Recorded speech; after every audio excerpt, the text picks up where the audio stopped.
Hello friends, তোমাদের সকলকে দাদুদির চ্যানেলে স্বাগত।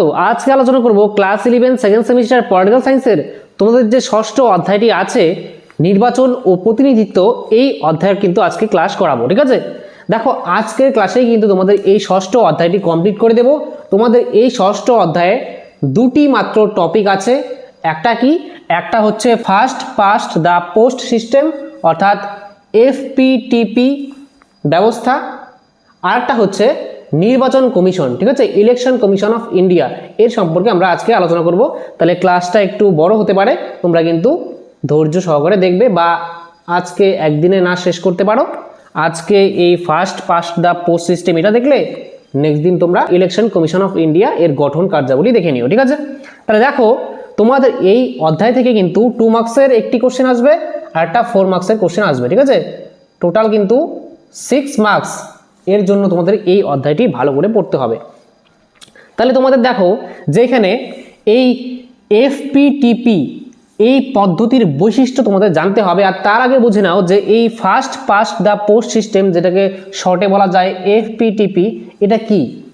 দেখো ভারতের নির্বাচন হয়, তোমরা জানো যে লোকসভার নির্বাচন হয় 5 বছর অন্তর অন্তর। তারপরে বিধানসভার নির্বাচন হয়, বিধানসভা অর্থাৎ 2026-এ কিন্তু পশ্চিমবঙ্গে বিধানসভার ইলেকশন আছে, তোমরা জানো। তাহলে সেই বিধানসভার যে ইলেকশন হয়, লোকসভার যে ইলেকশন হয়, এই দুটি ইলেকশনে, এই দুটি নির্বাচনের ক্ষেত্রে কিন্তু এই first past the post system এই পদ্ধতি অনুসরণ করা হয় নির্বাচনের ক্ষেত্রে। এবং অন্যান্য যে আছে, যেমন তোমরা জানো যে ভারতের যে কেন্দ্রীয় আইনসভা তার নাম হচ্ছে পার্লামেন্ট, আর এই পার্লামেন্টের দুটি কক্ষ, উচ্চ কক্ষ রাজ্যসভা, নিম্ন কক্ষ লোকসভা। তাহলে যে নিম্ন কক্ষ, এই যে লোকসভা নিম্ন কক্ষ, এটা কিন্তু এর নির্বাচন হয়, অর্থাৎ লোকসভার নির্বাচন হয় এই ফার্স্ট পাস্ট দ্য পোস্ট সিস্টেমের মাধ্যমে। আর যে উচ্চ কক্ষ আছে রাজ্যসভা, সেখানে কিন্তু এই পদ্ধতি অনুসারে নির্বাচন হয় না, সেখানে হয় সমানুপাতিক প্রতিনিধিত্বের ভোটে। ঠিক আছে, ওটা আলাদা একটা সিস্টেম। তাহলে সেই সিস্টেমটা তোমাদের এই অধ্যায়ে নেই। আর যে বিধানসভা আছে, বিধানসভা কি? বিধানসভা হচ্ছে রাজ্যের আইনসভার নাম। ঠিক আছে, আইনসভার কাজ কি? আইনসভার কাজ হচ্ছে আইন তৈরি করা, যেমন আমাদের দেশের জন্য আইন তৈরি করে পার্লামেন্ট, কেন্দ্রীয় আইনসভার নাম। আর রাজ্যের মধ্যেও সেরকম আইনসভা থাকে, যেমন কোনো রাজ্যের মধ্যে বিধানসভা আর বিধান পরিষদ দুটি কক্ষ থাকে, আবার কোনো রাজ্যে বিধানসভা মাত্র একটি কক্ষ থাকে, যেমন পশ্চিমবঙ্গে আইনসভা শুধুমাত্র একটি কক্ষ, সেটা হচ্ছে বিধানসভা, লেজিসলেটিভ অ্যাসেম্বলি। আর বিধানসভা, ঠিক আছে, পশ্চিমবঙ্গের বিধানসভার আসন সংখ্যা কত মনে রাখবে? 294। এটা হচ্ছে 294 পশ্চিমবঙ্গের বিধানসভার আসন সংখ্যা। এরকম বিভিন্ন রাজ্যে, 28টি রাজ্যের মধ্যে বিভিন্ন রাজ্যের কিন্তু বিধানসভার আসন সংখ্যা বিভিন্ন হতে পারে। ঠিক আছে, আলাদা আলাদা হবে। আর যে লোকসভার আসন সংখ্যা সেটা কত? সেটা হচ্ছে 543 লোকসভার আসন সংখ্যা। এটা একটু মনে রাখবে। তাহলে এই দুটি ক্ষেত্রে কিন্তু এই first past the post system কাজ করে। তাহলে এই সিস্টেম, এই নির্বাচন পদ্ধতি কীভাবে কাজ করে দেখো। এই যে আমি বললাম লোকসভার 543টি আসন, অর্থাৎ ভারত যে আছে, আমাদের দেশ যে আছে, ধরো আমাদের দেশকে কী করা হবে, যেমন 543টি নির্বাচনী কেন্দ্রে ভাগ করা হবে, অর্থাৎ 543টি ভাগে ভাগ করা হবে। ঠিক আছে, প্রত্যেকটা নির্বাচনী কেন্দ্র, এমন প্রত্যেকটা নির্বাচনী কেন্দ্র, এগুলি এমন 543টি নির্বাচনী কেন্দ্র আছে ভারতের মধ্যে যখন লোকসভা নির্বাচন হয়, অর্থাৎ লোকসভা কেন্দ্র আছে ভারতে। তাহলে সেখানে কি হয় যে এই যে লোকসভা কেন্দ্র, যেমন পশ্চিমবঙ্গের মধ্যে লোকসভার কিন্তু 42টি সিট আছে, মনে রাখবে। 543টি সিট তো সারা ভারতে আছে, আর তার মধ্যে পশ্চিমবঙ্গে আছে লোকসভার 42টি সিট। তাহলে সেই 42টি সিটও পশ্চিমবঙ্গের মধ্যে আর কি, পশ্চিমবঙ্গকে 42টি ভাগে 42টি কি নির্বাচনী কেন্দ্রে ভাগ করা হয়েছে। তাহলে সেখানে একটি জায়গায়, একটি নির্বাচনী কেন্দ্রে অনেক প্রার্থী দাঁড়াবে, অনেক প্রতিনিধি দাঁড়াবে আর কি, এক এক পার্টির এক একজন দাঁড়াবে, বিজেপির, তৃণমূল কংগ্রেসের, ঠিক আছে, সিপিআইএম, তারপরে ন্যাশনাল কংগ্রেস, ঠিক আছে, ইন্ডিয়ান ন্যাশনাল কংগ্রেস। তাহলে এর অনেক প্রতিনিধি দাঁড়াবে এই নির্বাচনী কেন্দ্রে। তাহলে সেই ধরো এই নির্বাচনী কেন্দ্রের মধ্যে লোক আছে 100, ঠিক আছে, এখানে পপুলেশন হচ্ছে 100 জন, 100 জন এখানে বসবাস করে, ধরে নাও, সহজ হবে বুঝতে। তাহলে এখানে first past the post system কীভাবে কাজ করবে, যে এখানের মধ্যে যে 100 জন লোক আছে, এখন ধরো একটা পার্টির থেকে এ পার্টির একজন দাঁড়ালো, ধরো এ একজন ব্যক্তি যিনি প্রতিনিধি, ঠিক আছে, তাকে ভোট করবে কেউ, আরেকজন বি ইনু একজন প্রতিনিধি, সি আরেকজন প্রতিনিধি, ডি আরেকজন প্রতিনিধি। এরা হচ্ছে ব্যক্তি যারা নির্বাচনে দাঁড়াবে। আর সেই ধরো এই এলাকার মধ্যে এরা 4 জন দাঁড়িয়েছে ভোটে। এখন এই এলাকার মধ্যে 100 জন লোক আছে, আর এই 100 জন লোক এই প্রার্থীদের ভোট দেবে। তাহলে যখন ভোট করতে যাবে তখন তাদের সামনে কিন্তু এই 4 জন প্রার্থীর নাম আসবে। সেখানে কিন্তু এই 4 জনের মধ্যে যে কোনো একজনকে ভোট করতে হবে আর কি, ঠিক আছে। হয় একে ভোট করো, বা একে এ বি সি ডি যে কোনো একজনকে ভোট করলেই ভোট পেয়ে গেল সে। কিন্তু এখন ধরো 100 জনের মধ্যে এই নির্বাচনী কেন্দ্রের মধ্যে এ ভোট পেল 100টির মধ্যে 30টি ভোট পেল এ, বি হচ্ছে এই 100টি ভোটের মধ্যে ভোট পেল 20, ঠিক আছে। আর 100 জনের মধ্যে সি ভোট পেল ধরো 25, ঠিক আছে। তাহলে এইভাবে ধরো 100 জনের মধ্যে এই 4 জন প্রার্থী, এ পেয়েছে 30টি ভোট, বি পেয়েছে 20টি ভোট, সি পেয়েছে 25টি ভোট, আবার ডি পেয়েছে 25টি ভোট। তাহলে এই এলাকার মধ্যে কে জিতবে বা কে বিজয়ী হবে? এখানের মধ্যে কিন্তু এ বিজয়ী হবে। কিন্তু একটা জিনিস লক্ষ্য করো যে এই এলাকার মধ্যে যত পপুলেশন ছিল, যত জনসংখ্যা ছিল, তার কিন্তু অর্ধেকের বেশি অর্থাৎ 50%-এর বেশি কিন্তু কেউই ভোট পায়নি। অর্থাৎ 100 জনের মধ্যে 50টি ভোট বা 50টি ভোটের বেশি ভোট, ঠিক আছে, 50% + 1, অর্ধেকের বেশি ভোট কিন্তু কেউই পাননি। এর জন্য কি কেউ এখানে বিজয়ী হবে না? এমন কিন্তু হয় না, ঠিক আছে। সমানুপাতিক প্রতিনিধিত্বের ভোটে সেখানে কিন্তু এমন 50%-এর বেশি লাগে। কিন্তু এই ফার্স্ট পাস্ট দ্য পোস্ট সিস্টেমে এই পদ্ধতি এমনই যে সব থেকে বেশি ভোট পাবে সেখানকার সেই এলাকায়, সেই নির্বাচনী এলাকায় বিজয়ী হবে বা সে জয়ী হয়ে যাবে। বোঝা গেল? ধরো যে জয়ী হবে সে কিন্তু সেই এলাকার, সেই নির্বাচনী এলাকার বেশিরভাগ লোকেরই ভোট পায় না, এমন হয় অনেক সময়, ঠিক আছে। বেশিরভাগ লোকেরই ভোট পায় না। ধরো এই ব্যক্তি লোকসভা নির্বাচনে জিতে গেল এখান থেকে 30টি ভোট পেয়ে, কিন্তু এখানের মধ্যে তো বাকি 70 জনের ভোট পায়নি। এ কি এই 70 জনের ভোট পেয়েছে? না, কিন্তু তাও তিনি জয়ী হয়ে গেছেন। তাহলে এই ফার্স্ট পাস্ট দ্য পোস্ট সিস্টেমে এমনই হয় যে তিনি আসন তো জিতে যান, কিন্তু সর্বাধিক ভোট নাও পেতে পারেন তিনি, এমন, ঠিক আছে। তাহলে এটা হলো first past the post system.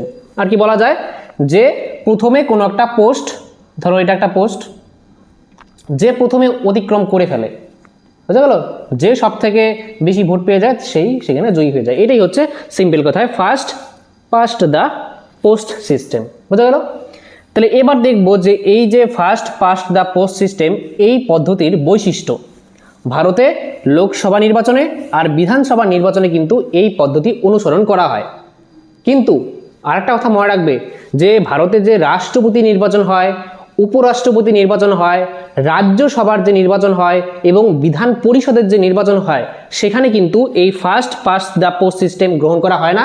সেখানে PR, ঠিক আছে, প্রপোর্শনাল রিপ্রেজেন্টেশন, ঠিক আছে, সেখানে কিন্তু এই পদ্ধতি অনুসরণ করা হয়। বোঝা গেল? সমানুপাতিক প্রতিনিধিত্ব, সেই ভোটের মাধ্যমে কোন কোন পদে আর কি নির্বাচন হয় মনে রাখবে, রাষ্ট্রপতি, তারপরে উপরাষ্ট্রপতি, তারপরে রাজ্যসভার সদস্য,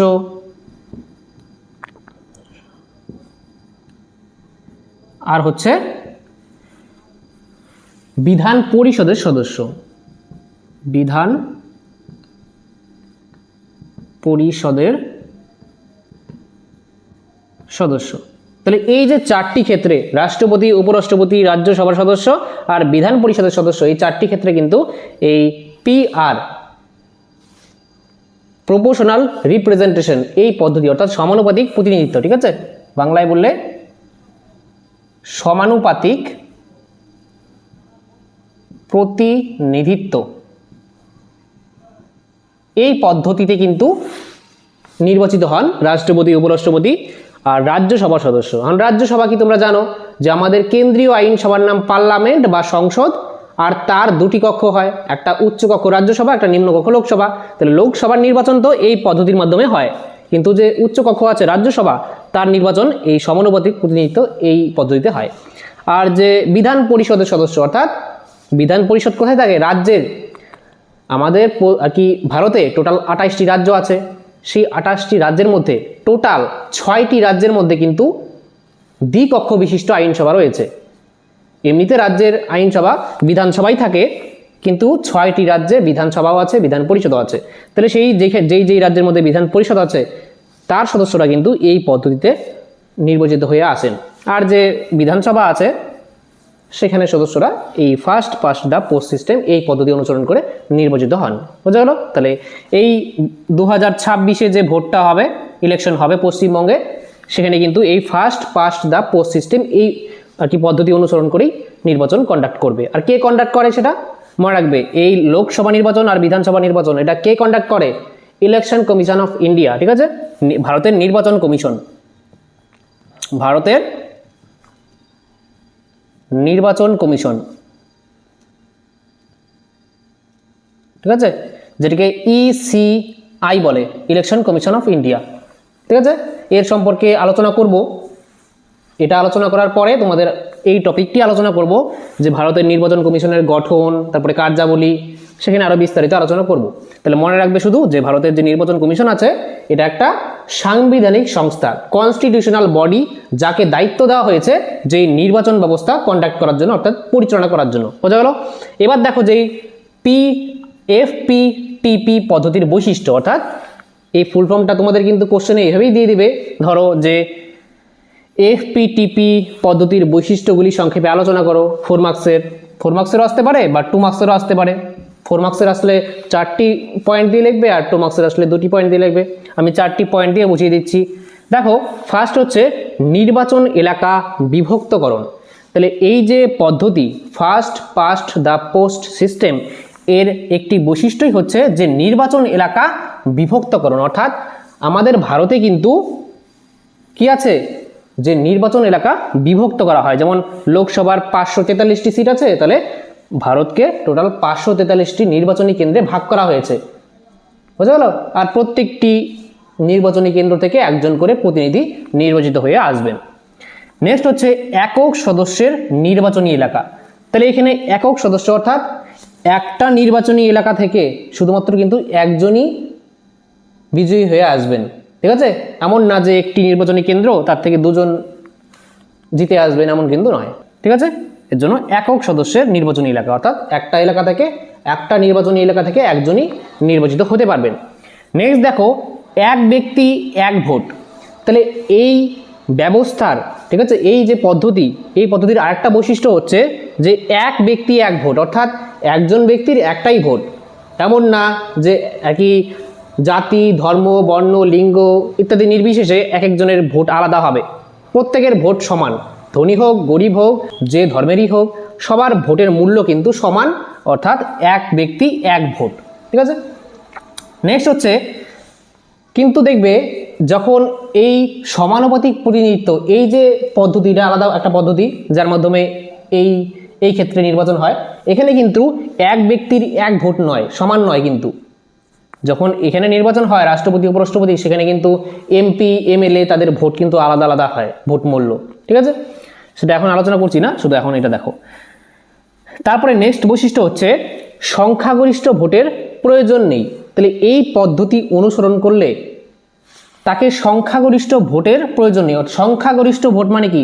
সংখ্যাগরিষ্ঠ অর্থাৎ 50% + 1, 50% + 1 এই ভোটের কিন্তু প্রয়োজন হয় না।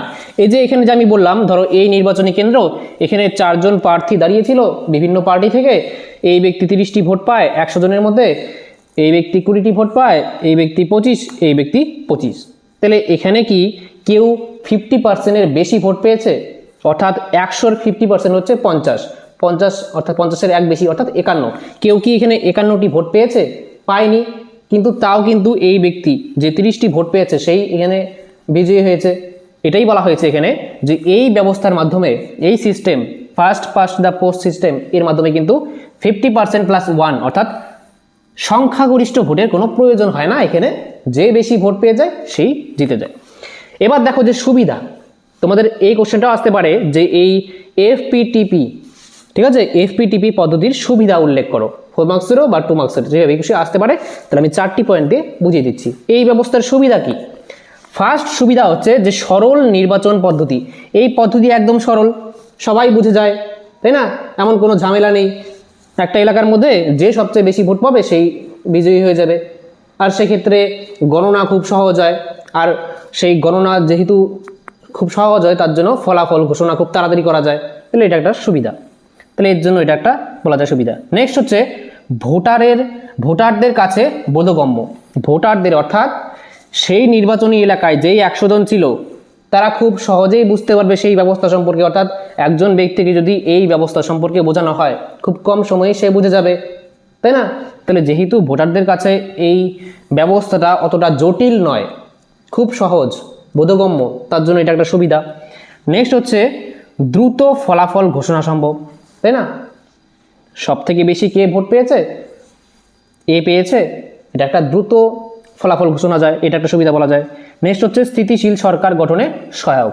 তাহলে এই নির্বাচনী ব্যবস্থার মাধ্যমে ফার্স্ট পাস্ট দ্য পোস্ট সিস্টেমের মাধ্যমে কিন্তু কি হয় যে একটি মাত্র কোনো দল, এখানের মধ্যে যে কোনো একটি পার্টি কি হয় যে জিতে আসে, এর জন্য কি হয় যে একটা স্থিতিশীল সরকার গঠন করা যায়। ফলে আর কি অস্থিতিশীল আর কি একটা রাজনৈতিক অস্থিতিশীলতা দেখা যায় না, যে একবার সরকার গঠন হলো আবার ভেঙে গেল আবার গঠন করা দরকার, এমন যাতে না হয়। তার জন্য কিন্তু এই ব্যবস্থা একদম পারফেক্ট, বোঝা গেল। তাহলে এই তোমাদের এই এখান থেকে first past the post system এটা কি, এটা 2 মার্কসের আসতে পারে। নেক্সট প্রশ্ন, first past the post system পদ্ধতির বৈশিষ্ট্য আলোচনা করো, 4 মার্কসের আসতে পারে, 2 মার্কসেরও আসতে পারে। এফপিটিপি পদ্ধতির সুবিধা উল্লেখ করো, 4 মার্কসেরও আসতে পারে, 2 মার্কসেরও আসতে পারে। তাহলে এগুলি কিন্তু আমি আলোচনা করলাম। এবার আলোচনা করব অসুবিধা। সুবিধা তো বুঝলে, এবার এই first past the post system বা এই পদ্ধতির অসুবিধা আলোচনা করব, এবং ভারতের মধ্যে এই ব্যবস্থা কেন গৃহীত হয়েছে তার কারণগুলি এখন আলোচনা করব। এখন দেখো যে এই ফার্স্ট পাস্ট দ্য পোস্ট সিস্টেমের অসুবিধা, সুবিধাগুলি বুঝলে, এবার অসুবিধা এবং ভারতে এই পদ্ধতি গ্রহণের কারণ কি। ভারতে যে নির্বাচন হয় লোকসভা আর বিধানসভা, এই নির্বাচনে এই পদ্ধতি গ্রহণের কারণ কি তা আলোচনা করব। বা এই প্রশ্নটি আরেকভাবে আসতে পারে যে পিআর, প্রপোর্শনাল রিপ্রেজেন্টেশন, এই পদ্ধতি অর্থাৎ সমানুপাতিক প্রতিনিধিত্ব, এই পদ্ধতির পরিবর্তে এই এফপিটিপি পদ্ধতি কেন গ্রহণ করা হয়েছে ভারতে, কারণ লিখতে বলতে পারে, ঠিক আছে, পরীক্ষায় এইভাবে কোশ্চেন আসতে পারে। তাহলে দেখো প্রথমে যে অসুবিধা এখন বোঝা যাক। যে ফার্স্ট হচ্ছে অগণতান্ত্রিক ব্যবস্থা। যেহেতু এই ব্যবস্থার মাধ্যমে কি হয়, এই নির্বাচনী ব্যবস্থার মাধ্যমে কোনো একটা এলাকার মধ্যে ধরো 100 জন লোক আছে, একটু আগে বললাম এ বি সি ডি, এ পেলো 30টি ভোট, এ পেলো 25টি ভোট, ধরো 20টি ভোট, এ 25টি, এ 25টি। তাহলে যেহেতু এ এখানে জয়ী হয়ে গেল, কিন্তু সে সংখ্যাগরিষ্ঠ ভোট পায়নি, 50%-এর অর্ধেকের বেশি অর্থাৎ ভোট পায়নি, কিন্তু সে এখানে জয়ী হয়ে গেল। তিনি এখন যাবেন কোথায়, সংসদে যাবেন, অর্থাৎ আইনসভাতে যাবেন, আর তার দ্বারাই অনেক আইন প্রণীত হবে, তাই না। সারা ভারতের এরকম নির্বাচিত প্রতিনিধিরা যাবে, তারপরে সেখানে আইন প্রণয়ন করা হবে আমাদের দেশের জন্য। কিন্তু এই এলাকার মধ্যে অর্ধেকের বেশি লোকেরই এখানে মতামত, অর্থাৎ তাদের যে সমস্যাদি সেটা কিন্তু দেখাই হলো না, তাদের এখানে তো কোনো গুরুত্বই নেই, তারা তো এই প্রার্থীকে ভোট দেয়নি। তাদের যে সমস্যা সেটা তো এই যে 20 জন ছিল যারা বিকে ভোট দিয়েছিল, তার সমর্থন ছিল বিকে, যে বি তাদের সমস্যার সমাধান করবে, ঠিক আছে। কিন্তু বেশিরভাগের যে প্রতিনিধিত্ব অর্থাৎ বেশি মানুষের যে বলতে পারো যে মতামত, সেটা কিন্তু প্রতিফলিত হচ্ছে না, তাই না। তাহলে এটা বলা যায় যে অগণতান্ত্রিক। গণতান্ত্রিক ব্যবস্থা কি, যেখানের মধ্যে গণতান্ত্রিক ব্যবস্থা কাকে বলা হয়, যেই দেশ আর কি সেই দেশের জনসাধারণের দ্বারাই পরিচালিত হচ্ছে। যেহেতু আমাদের দেশ হচ্ছে এত বিরাট একটা দেশ, এত বড় দেশ, আর তার মধ্যে এত পপুলেশন, তারা সকলে মিলে কিন্তু দেশ পরিচালনা করতে পারবে না, সবার মতামত কিন্তু নেওয়া সম্ভব না, তাই না। এর জন্যই কিন্তু ভারতে ইলেকশন শুরু হয়, অর্থাৎ প্রতিনিধিত্বের ভিত্তিতে নির্বাচন শুরু হয়। অর্থাৎ একটা এলাকার মধ্যে, এই এলাকা অনেকগুলি ভাগ করা হয়েছে নির্বাচনী কেন্দ্র, এই এলাকার মধ্যে থেকে এইখানে যতজন আর কি জনসংখ্যা আছে, ধরো 100 জন আছে, তার মধ্যে থেকে একজন এখানে নির্বাচিত হয়ে আসবেন। তাহলে এখান থেকে একজন, এমন এখান থেকে এখানে ধরো 200 জন আছে, তার মধ্যে থেকে একজন। এভাবে এই নির্বাচনী এলাকায় এতজন মানুষ আছে, তারা কি সবাই নির্বাচনে আর কি একটা দেশকে পরিচালনার ক্ষেত্রে প্রত্যক্ষভাবে অংশগ্রহণ করতে পারবে? পারবে না। তার জন্য তারা আর কি প্রতিনিধি পাঠাবে, আর সেই প্রতিনিধি তাদের হয়ে দেশকে পরিচালনা করবে, তাই তো? যেহেতু আগে এমন ছিল আর কি, যখন আগে গ্রিস, ঠিক আছে, গ্রিস নামে একটি দেশ ছিল আর কি, সেখানে নগর রাষ্ট্র ছিল বলা যায়। সেখানে কিন্তু গ্রিসে কিন্তু ছোট ছোট নগর রাষ্ট্র ছিল, ঠিক আছে, ছোট ছোট নগর রাষ্ট্র ছিল। আর সেখানেই প্রত্যেকটি নগর রাষ্ট্রের মানুষেরা নিজেরা মিলে আর কি সেই প্রত্যক্ষভাবে পরিচালনা করতো সেই সরকার আর কি, সেই জায়গাটাকে। কিন্তু এখন যেহেতু বিরাট বিরাট বড় বড় দেশ, এত জনসংখ্যা, তারা সবাই কি আর কি একটা দেশকে পরিচালনার ক্ষেত্রে অংশগ্রহণ করতে পারবে? প্রত্যক্ষভাবে পাবে না। তাদের নিজেদের কাজ আছে, তারা কাজ ফেলে কি নীতি নির্ধারণে অংশগ্রহণ করবে না? এর জন্য আর কি প্রতিনিধিত্বের নির্বাচন শুরু হয়, আমাদের হয়ে প্রতিনিধি পাঠাই, তারা দেশকে পরিচালনা করে।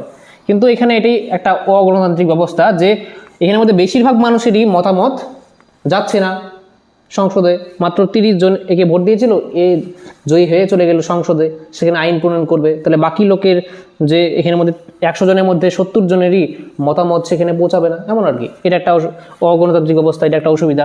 নেক্সট হচ্ছে বিপুল সংখ্যক ভোট নষ্ট। তাহলে এখানে বিপুল সংখ্যক ভোট নষ্ট হলো না, যিনি জয়ী হয়ে গেল সেটাই শুধু ভোট কাউন্ট হয়, আর বাকি যে এত ভোট, সেটা তো কোনো ফলাফলে কোনো প্রতিফলনই ঘটে না। তার জন্য এটা ওয়েস্টেজ অফ ভোট, তাই না? এটা একটা অসুবিধা। নেক্সট হচ্ছে সংখ্যালঘুদের মতামত উপেক্ষা, ঠিক আছে, উপেক্ষিত হয়। সংখ্যালঘু যারা আছে একটা দেশের মধ্যে, যারা কম সংখ্যক আছে অন্যান্যদের তুলনায়, যেমন ছোট ছোট রাজনৈতিক দল হতে পারে, ছোট ছোট গোষ্ঠী হতে পারে, তারা যখন কি নির্বাচনে দাঁড়ায়, তাদেরকে তো খুব কম সংখ্যক মানুষ ভোট দেবে, তাই না? তাহলে তখন কি হবে, যে তখন তাদের যে মতামত, তাদের থেকে কেউ, তাদের মধ্যে থেকে, সংখ্যালঘুদের মধ্যে থেকে কেউ কিন্তু সংসদে যেতে পারবে না, আইন সবাই যেতে পারবে না জয়ী হয়ে, তাহলে তাদের কিন্তু মতামত সেটা কিন্তু উপেক্ষিত হবে। নেক্সট হচ্ছে সরকারি দলের প্রাধান্য। তাহলে সরকারি দল অর্থাৎ যেই পার্টির বর্তমানে সরকার আছে, সেই দলের প্রাধান্য বেশি, সারা দেশে দবদবা আছে, তাহলে সে তার জোর খাটিয়ে তার প্রাধান্য বিস্তার করে সে বেশি ভোট নিয়ে নেবে। তাহলে এটা একটা অসুবিধা বলা যায়। এবার দেখব যে ভারতে এই first past the post system, এই পদ্ধতি গ্রহণের কারণ কি? ফার্স্ট কারণ হচ্ছে সহজ ও সরল নির্বাচন। এই first past the post system, এই যে পদ্ধতি নির্বাচনের, এটা এতটা একটা সহজ এবং সরল একটা নির্বাচন পদ্ধতি, যেটা সবাই বুঝতে পারে সহজেই। ভোট গণনা খুব তাড়াতাড়ি হয়, ফল প্রকাশ খুব তাড়াতাড়ি হয়, তাই না? খুব একটা সহজ পদ্ধতি, এর জন্য কিন্তু ভারতে এটা গ্রহণ করা হয়েছে। এটা প্রথমে লিখবে তোমরা।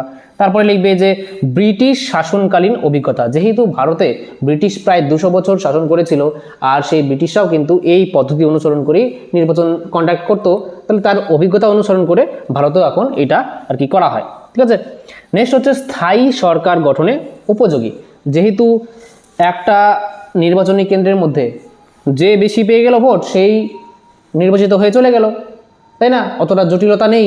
তার জন্য কি হয়, কোনো একটা পার্টি আর কি সরকার, স্থায়ী সরকার গঠনে সহায়তা করে। রাজনৈতিক ব্যবস্থার মধ্যে কোনো অস্থিরতার কিন্তু সৃষ্টি হয় না, তাই না? এর জন্য একটা স্থায়ী সরকার গঠনে উপযোগী এই এফপিটিপি ব্যবস্থা। নেক্সট হচ্ছে নির্বাচনে অংশগ্রহণে উৎসাহ দান।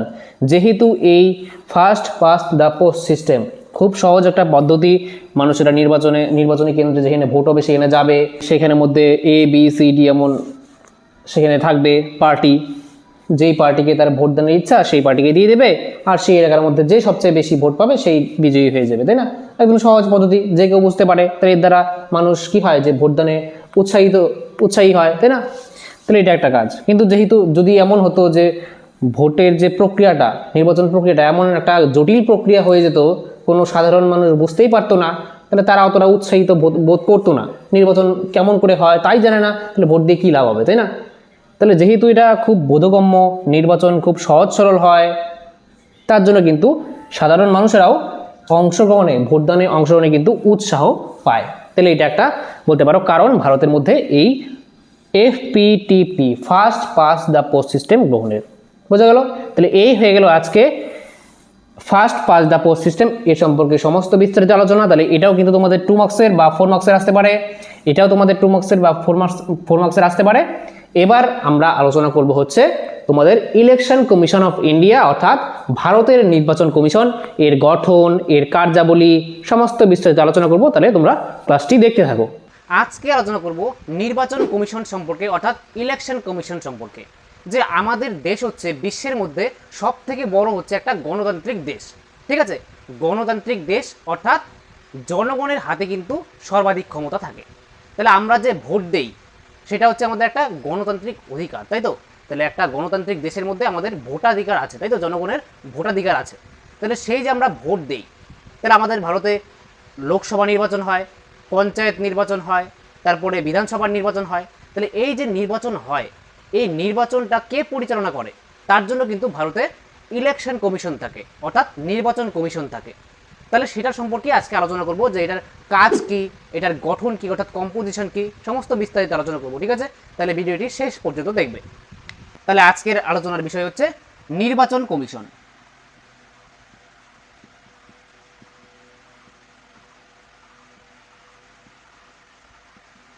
দেখো, এই নির্বাচন কমিশন বা একে বলা হয় ইংরেজিতে ইলেকশন কমিশন।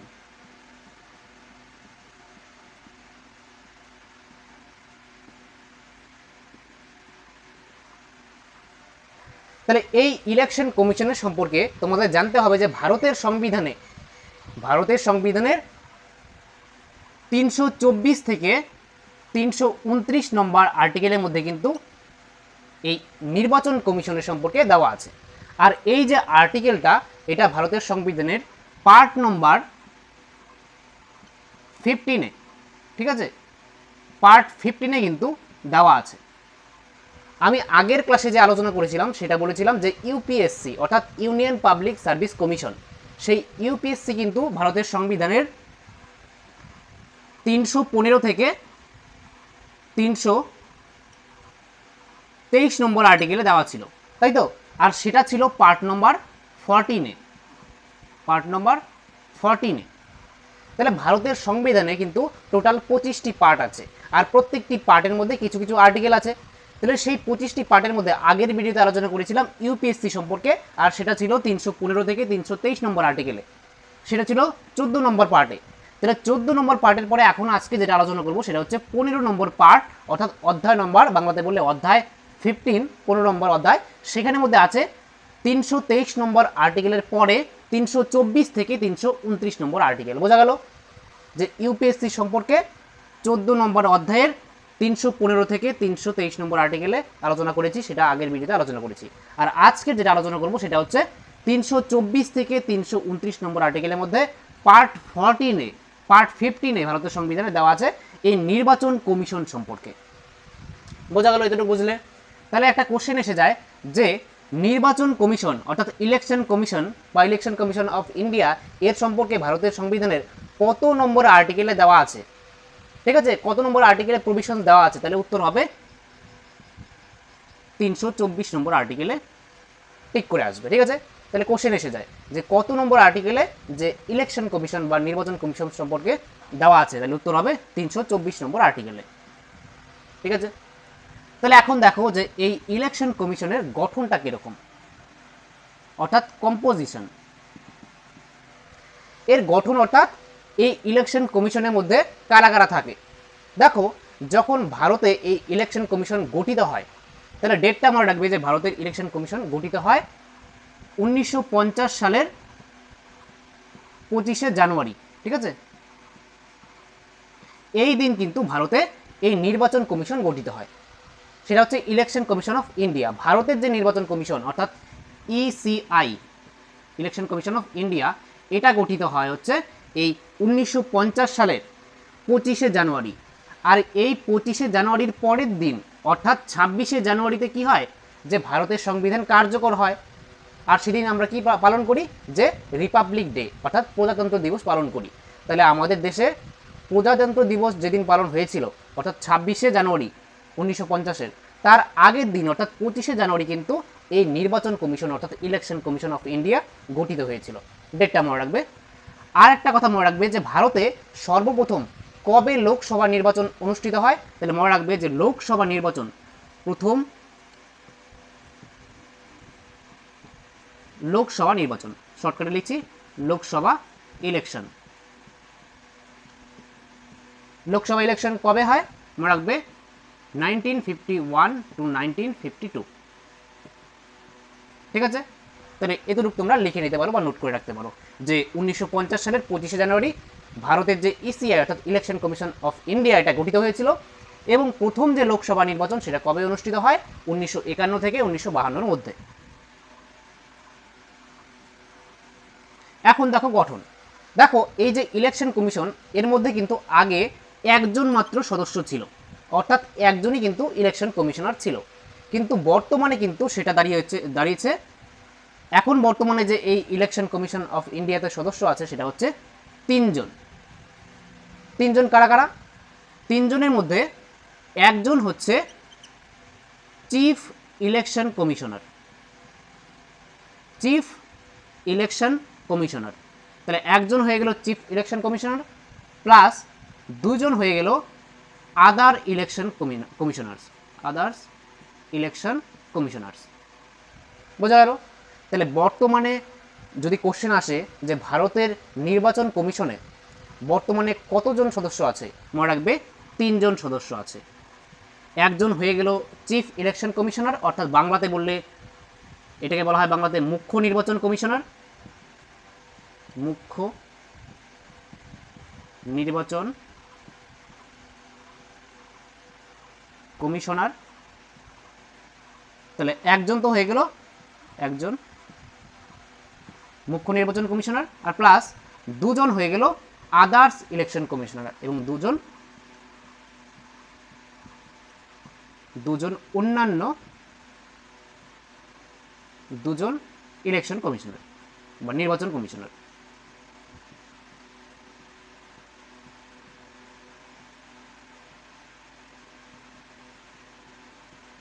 ঠিক আছে, তাহলে এই হয়ে গেল কম্পোজিশন অফ ইসিআই অর্থাৎ ইলেকশন কমিশন অফ ইন্ডিয়া। তাহলে মনে রাখবে যে এই ইলেকশন কমিশন অফ ইন্ডিয়াতে একজন থাকবে চিফ ইলেকশন কমিশনার অর্থাৎ একজন মুখ্য নির্বাচন কমিশনার, আর দুজন থাকবে আদার্স ইলেকশন কমিশনার্স অর্থাৎ দুজন থাকবে ইলেকশন কমিশনার্স শুধু। ঠিক আছে, আর যদি এখন কোশ্চেন আসে যে বর্তমানে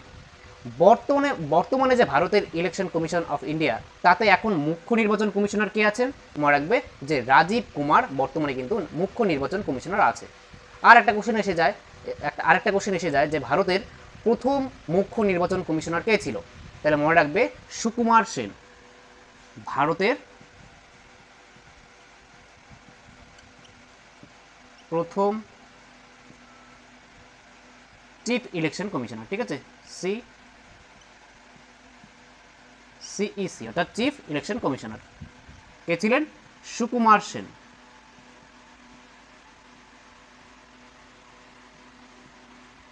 এখন যদি কোশ্চেন এসে যায় যে ভারতের প্রথম মহিলা নির্বাচন কমিশনার কে ছিল, মহিলা election commissioner chief election commissioner কে ছিল, তাহলে মনে রাখবে VS রামদেবী, VS রামদেবী।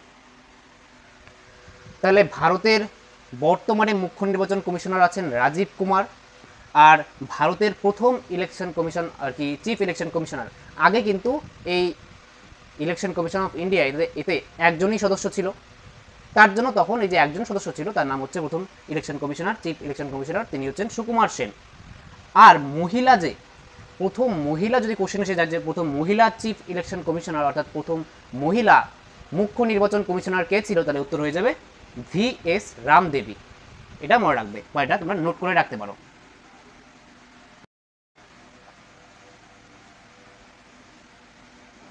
তাহলে এই তো হয়ে গেল গঠন, অর্থাৎ এখানের মধ্যে কারা কারা থাকে।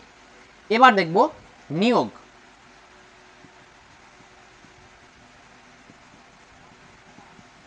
এই যে নির্বাচন কমিশনের সদস্য, এই সদস্যদের কে নিয়োগ করেন, তাহলে মনে রাখবে রাষ্ট্রপতি কিন্তু নিয়োগ করে থাকেন।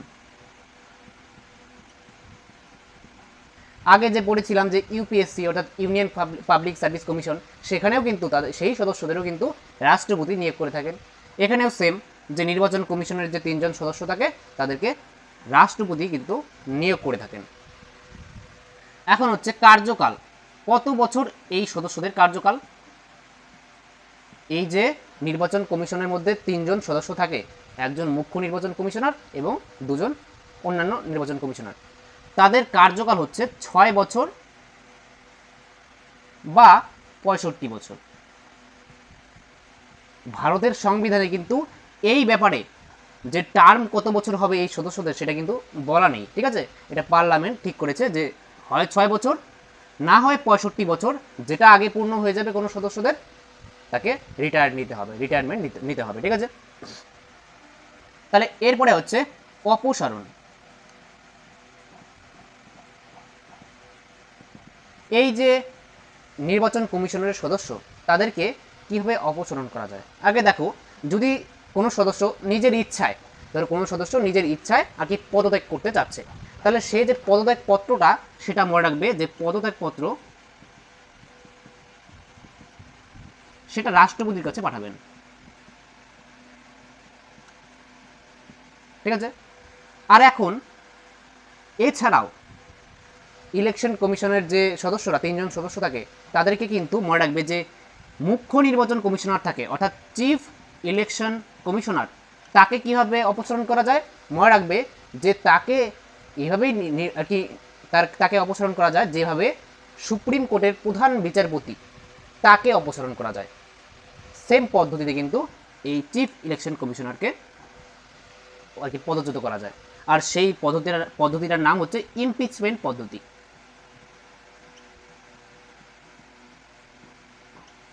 তাহলে এটা কিন্তু পার্লামেন্টের মাধ্যমে এই চিফ ইলেকশন কমিশনারকে কি করা যায়, যে আর কি তার পদ থেকে সরানো যায়, তার কোনো অসদাচরণের জন্য, মিসবিহেভিয়ারের জন্য, বা তার কাজে অদক্ষতার জন্য। এইসব ক্ষেত্রে কিন্তু সুপ্রিম কোর্টের যে বিচারপতি তাকে যেভাবে ইমপিচমেন্ট পদ্ধতির মাধ্যমে তাকে যেভাবে পদ থেকে সরানো যায়, ঠিক সেইভাবেই কিন্তু এই মুখ্য নির্বাচন কমিশনারকে আর কি তার পদ থেকে সরানো যায়। আর যে বাকি 2 জন আর কি ইলেকশন কমিশনার থাকে, ঠিক আছে,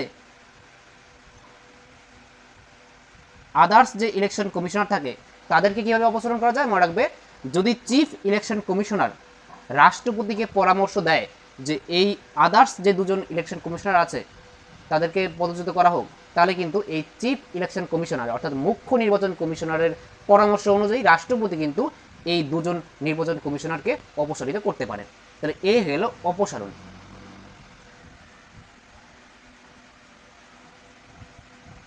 এখন দেখো ক্ষমতা ও কার্যাবলী, অর্থাৎ এই ইলেকশন কমিশনের কী কী কাজ আছে, কি করে থাকে? তোমরা জানো যে নির্বাচন পরিচালনা করে থাকে, আমাদের দেশে সুষ্ঠুভাবে যাতে নির্বাচন পরিচালিত হয় সেটার ব্যবস্থা করা। তাহলে এখানে বিস্তারিত জানব। ক্ষমতা ও কার্যাবলী। দেখো, আরেকটা কথা মনে রাখবে যে এখানের মধ্যে যে একজন চিফ ইলেকশন কমিশনার আর 2 জন থাকে আদার ইলেকশন কমিশনার, এই 3 জনের কিন্তু ক্ষমতা ইকুয়াল, অর্থাৎ সমান ক্ষমতা সম্পন্ন 3 জনই, ঠিক আছে? চিফ ইলেকশন কমিশনার অর্থাৎ মুখ্য নির্বাচন কমিশনার, তিনি মুখ্য নির্বাচন কমিশনার দেখে কিন্তু তার কিন্তু আর কি বেশি পাওয়ার নেই, 3 জনের পাওয়ার কিন্তু ইকুয়াল, অর্থাৎ কোনো বিষয়ে যদি 3 জনের মধ্যে মতবিরোধ দেখা দেয়, ঠিক আছে, তাহলে কীভাবে সেটাকে ডিল করা হবে? যে মেজরিটি দেখা হবে, যে 3 জন আছে, একজন মুখ্য নির্বাচন কমিশনার আর 2 জন আছে আদার ইলেকশন কমিশনার। এখন যদি এখানের মধ্যে কোনো একটা বিষয় নিয়ে মতবিরোধ দেখা দিল এই 3 জনের মধ্যে, তাহলে সেটাকে কার কথা মানা হবে? সেটা হবে ঠিক করা হবে মেজরিটির দিক থেকে, যে সংখ্যাগরিষ্ঠতার দিক থেকে, অর্থাৎ 2 জনের কিন্তু সংখ্যাগরিষ্ঠতা যেখানে থাকবে তার কথাই মান্য করা হবে। এখন ক্ষমতা কার্যাবলী। তাহলে এবার ECI, election commission of India, এর কাজ কি? এই যে আগে জেনে নাও যে কার কার নির্বাচন অনুষ্ঠিত করে এই নির্বাচন কমিশন অফ ইন্ডিয়া। তাহলে মনে রাখবে যে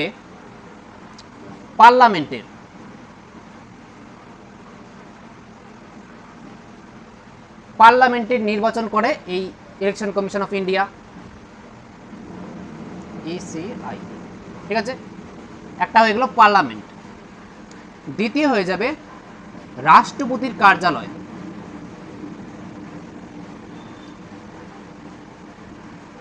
রাষ্ট্রপতির কার্যালয় বা ইংরেজিতে বললে অফিস অফ প্রেসিডেন্ট। তারপরে হচ্ছে উপরাষ্ট্রপতির কার্যালয়। উপরাষ্ট্রপতির কার্যালয়।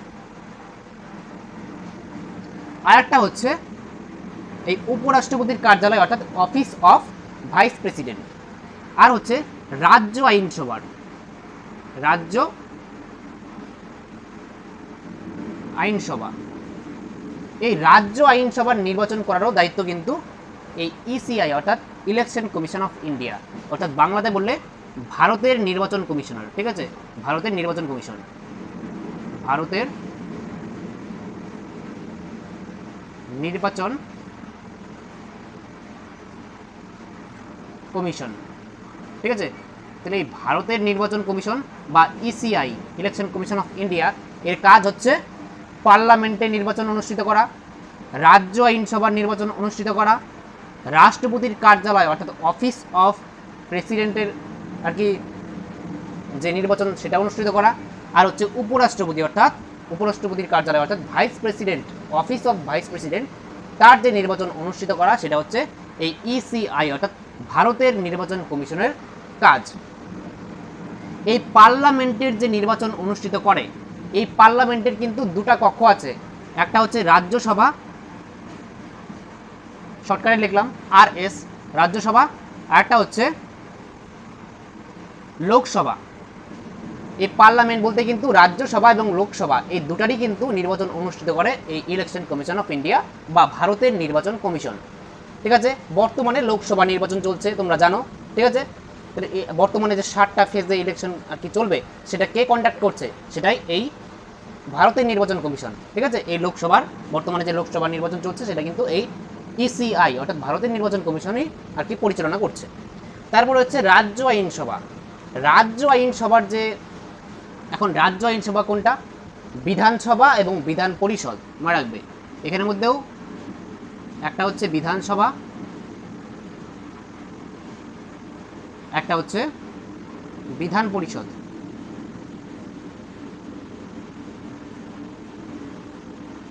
ঠিক আছে। বিধানসভার নির্বাচন যে হয়, বিধানসভা অর্থাৎ এর মধ্যে এমএলএ যে নির্বাচিত হয় সেটার নির্বাচনও কিন্তু এই ইসিআই এর কাজ অর্থাৎ ইলেকশন কমিশন অফ ইন্ডিয়ার কাজ। আর যে বিধান পরিষদ member of legislative council MLC, এই MLCর সদস্যদেরও নির্বাচিত করার কাজ হচ্ছে এই ইসিআই এর। আর এখানে রাষ্ট্রপতির কার্যালয় অর্থাৎ অফিস অফ প্রেসিডেন্ট এবং অফিস অফ ভাইস প্রেসিডেন্ট এই চারটি মনে রাখবে। যে ভারতের নির্বাচন কমিশনের কাজ হচ্ছে কার কার আর কি নির্বাচন অনুষ্ঠিত করা। 1 নম্বর পার্লামেন্ট, পার্লামেন্টে দুটি কক্ষ রাজ্যসভা লোকসভা এই দুইয়েরই নির্বাচন। রাজ্যসভার আইন আর কি রাজ্য আইনসভার লোক আর কি বিধানসভা এবং বিধান পরিষদের নির্বাচন করার আর কি কাজ। আর একটা হচ্ছে রাষ্ট্রপতি আর উপরাষ্ট্রপতির কার্যালয়। এই চারটি জিনিস মনে রাখবে। আর একটা কথা ভেরি ভেরি ইম্পর্টেন্ট মনে রাখবে যে এছাড়াও কিন্তু আরও কিন্তু আর কি নির্বাচন হয়, যেটা হচ্ছে পঞ্চায়েত নির্বাচন অর্থাৎ পঞ্চায়েত ইলেকশন, আর হচ্ছে পৌরসভার ইলেকশন। তাহলে সেটা কিন্তু এই ইলেকশন কমিশন অফ ইন্ডিয়া কিন্তু পরিচালনা করে না, মনে রাখবে। সেটা পরিচালনা করা হচ্ছে রাজ্য নির্বাচন কমিশন।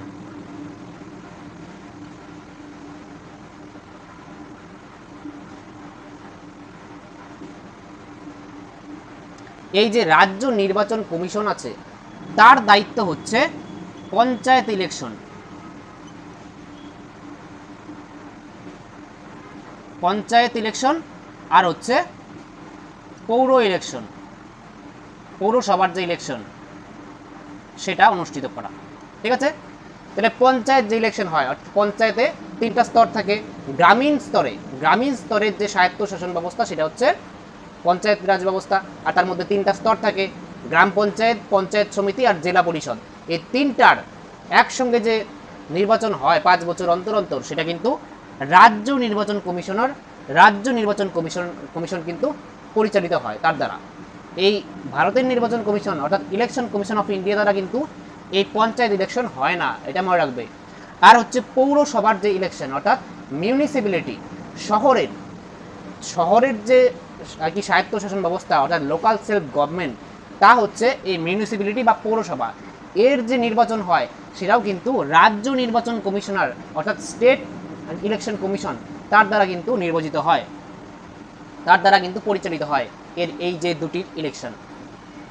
এই পার্থক্যটা মনে রাখবে যে রাজ্যের মধ্যে যে ইলেকশন কমিশন থাকে সেটা তার দায়িত্ব হচ্ছে পঞ্চায়েত ইলেকশন করা আর হচ্ছে মিউনিসিপ্যালিটি অর্থাৎ পৌরসভার ইলেকশন করা। আর যে কেন্দ্রীয় স্তরে ইলেকশন কমিশন অফ ইন্ডিয়া থাকে তার দায়িত্ব হচ্ছে লোকসভা, রাজ্যসভা, বিধানসভা, বিধান পরিষদ, রাষ্ট্রপতির কার্যালয় আর উপরাষ্ট্রপতির কার্যালয় এর আর কি নির্বাচন অনুষ্ঠিত করা। এগুলো বোঝা গেল কাজের মধ্যে। এর আরও কাজ আছে। আর তার আগে জেনে নেওয়া একটা কথা যে আমরা বর্তমানে যে ভোট দিতে যাই সেটা ভোটাধিকারের বয়স কত? সেই ভোটাধিকারের বয়সটা তোমরা জানো যে 18 বছর, তাই তো? কিন্তু একটা কথা মনে রাখবে যে আগে কিন্তু এই 18 বছর ছিল না। আগে যে মানুষ ভোট দিতে যেত তখন কিন্তু 18 বছর বয়স ছিল না, তখন ছিল হচ্ছে 21 বছর। ঠিক আছে, 21 বছর হলে তবেই সেই ব্যক্তি ভোট দিতে পারত। কিন্তু বর্তমানে কিন্তু 21 বছর থেকে 18 বছর করা হয়েছে। এখন সবাই দেখবে 18 বছর হলেই ভোট দিতে যায়। তাহলে এই যে 21 বছর থেকে 18 বছর করা হয়েছে, একটা কোশ্চেন এসে যায় যে কত নম্বর সংবিধান সংশোধনীর মাধ্যমে 21 বছর থেকে 18 বছর করা হয়েছে আর কি ভোটাধিকারের বয়সসীমা?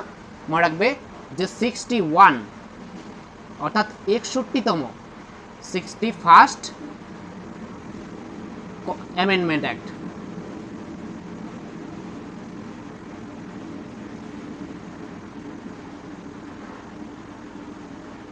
ঠিক আছে, 61st অ্যামেন্ডমেন্ট অ্যাক্ট 1988 অর্থাৎ 1988 সালে কিন্তু একটা আইন পাস হয়, অর্থাৎ একটা অ্যাক্ট পাস হয়, সেটা হচ্ছে 61তম সংবিধান সংশোধনী। এবার 61তম সংবিধান সংশোধনী মানে দেখো ভারতের সংবিধান হচ্ছে একটা লিখিত সংবিধান, আর সেখানে কিন্তু সময়ের সঙ্গে সঙ্গে অনেক কিছু সংশোধন করতে হয়, তাই তো? ভারতের যে গণপরিষদ, সেই গণপরিষদ আমাদের ভারতের সংবিধান রচনা করেছিল, আর সেটা 1950 সালের 26শে জানুয়ারি কার্যকর হয়েছিল। তাহলে এখন যত দিন যাচ্ছে সময়ের সঙ্গে কিন্তু সামাজিক রাজনৈতিক অবস্থার পরিবর্তন ঘটছে, তাহলে তার সঙ্গে সঙ্গে কিছু দরকার পড়ে যে সংবিধানে সংশোধন করার জন্য। তারপরে আমাদের ভারতে সংবিধান সংশোধন শুরু হয়।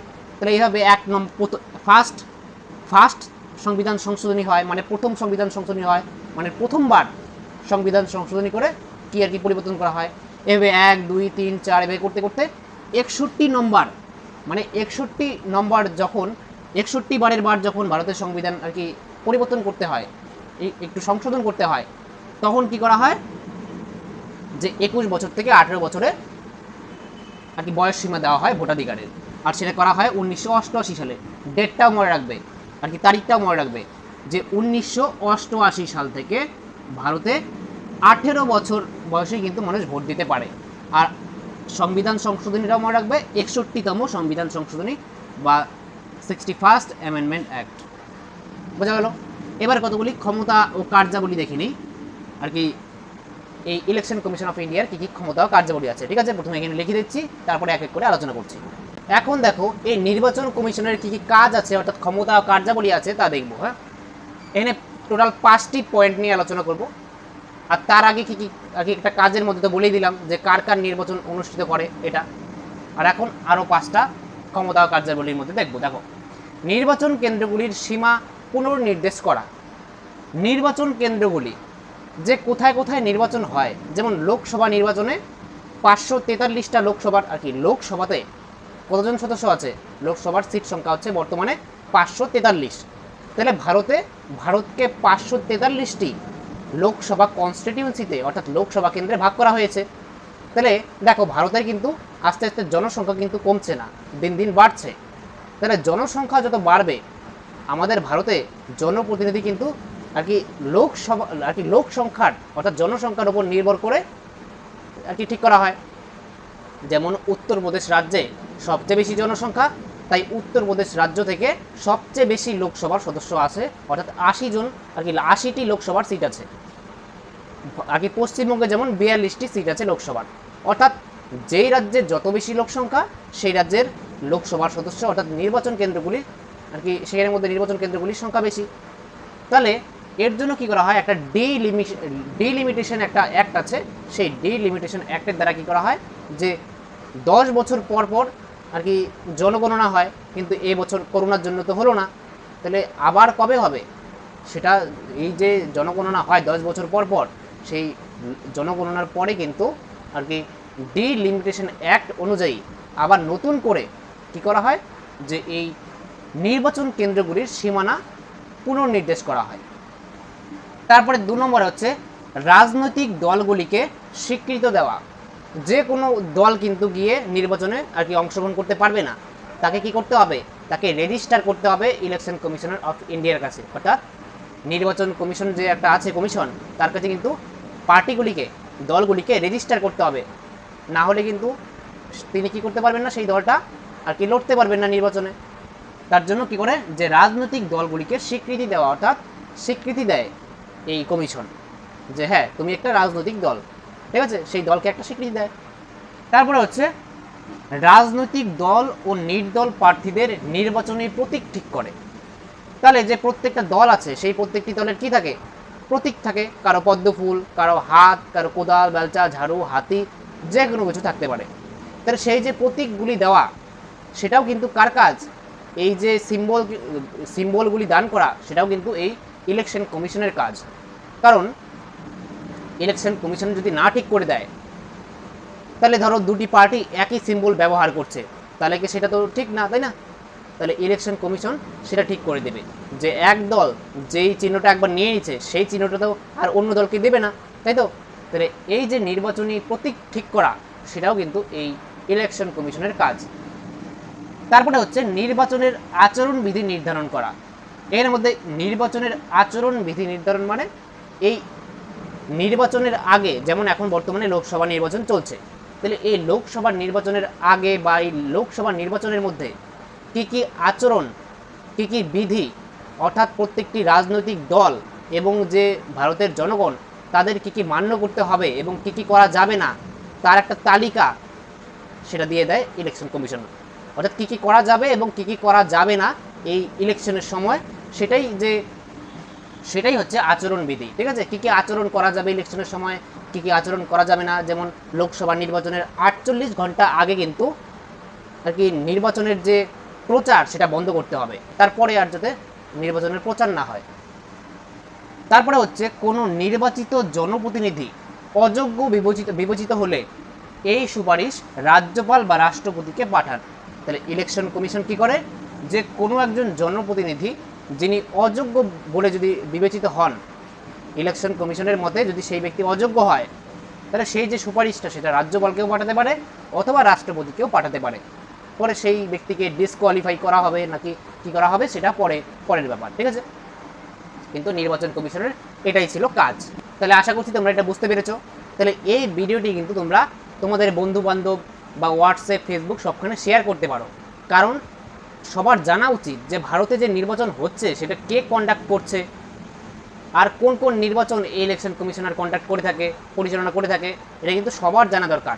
একজন ছাত্র হিসেবে বা একজন ভারতের নাগরিক হিসেবে তোমাদের প্রত্যেকের জানা দরকার। এটা কিন্তু অন্যান্য সাবজেক্টের মতো না। রাষ্ট্রবিজ্ঞান বা পলিটিক্যাল সায়েন্স এটা এমন একটা সাবজেক্ট, এই সাবজেক্টের প্রত্যেকটা বিষয়, যেমন এই যে ইলেকশন কমিশন, এটা কিন্তু প্রত্যেক নাগরিকের জানা দরকার। কারণ আমরা একটা গণতান্ত্রিক দেশে থাকি, ঠিক আছে? গণতান্ত্রিক দেশে কিন্তু মানুষজনেরই সবচেয়ে বেশি পাওয়ার, ক্ষমতা কিন্তু মানুষজনেরই। তাহলে আশা করছি তোমাদের এই ভিডিওটি অনেক কাজে লাগবে, ঠিক আছে? তাহলে ভিডিওটি শেষ পর্যন্ত দেখার জন্য তোমাদেরকে অসংখ্য ধন্যবাদ। দেখা হচ্ছে পরে একটি নেক্সট ভিডিওতে, ততক্ষণের জন্য বাই।